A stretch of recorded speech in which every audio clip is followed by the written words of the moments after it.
Mesdames et messieurs, bienvenue au grand cirque du Paris sans gloire. Ou devrais-je dire, le PSG, presque sûrement grotesque. Cette équipe de rêve où les millions d'euros valent autant que les points marqués, c'est-à-dire pas grand-chose.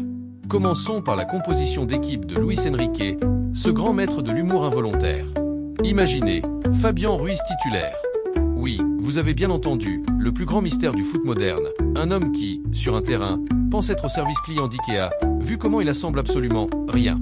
Fabien, c'est ce yaourt nature oublié au fond du frigo que même les bactéries ont abandonné. Et que dire de notre star, Ousmane Dembélé? Ah, Dembélé, ce génie, du raté. Le roi des occasions gâchées, le spécialiste des volées qui frappe la barre. Il dribble, il percute, il fait du freestyle.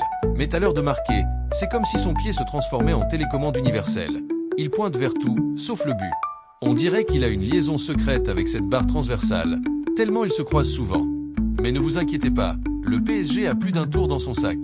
Comme ce moment magique où Noah Lang, ce jeune prodige néerlandais, a marqué contre le cours du jeu. Une passe ratée de Joao Neves, et voilà, le PSV menait. On pourrait dire que c'était un but contre le cours du jeu. Mais non, c'était juste le PSG en mode on fait ce qu'on peut, c'est-à-dire pas grand-chose. Heureusement, Achraf Hakimi, notre latéral marocain qui marche sur l'eau bout du moins, qui marque des buts comme s'il pissait dans un violon a sauvé l'honneur. Un but à la 55e minute, et voilà, le match nul était assuré. Quel soulagement! On peut maintenant dire que le PSG est une équipe qui peut tenir n'importe qui en échec, même si c'est juste pour un nul. Et les supporters? Ah, les supporters! Toujours prêts à défendre leur équipe avec des chants anti-marseillais et homophobes. On dirait qu'ils ont oublié que le football, c'est un sport et non la Troisième Guerre mondiale. Mais pourquoi se soucier des détails quand on peut déjà chanter « On va gagner à Marseille » avant même de savoir si on peut gagner contre le PSV? Alors, voilà le PSG, avec 4 points et à la 17e place.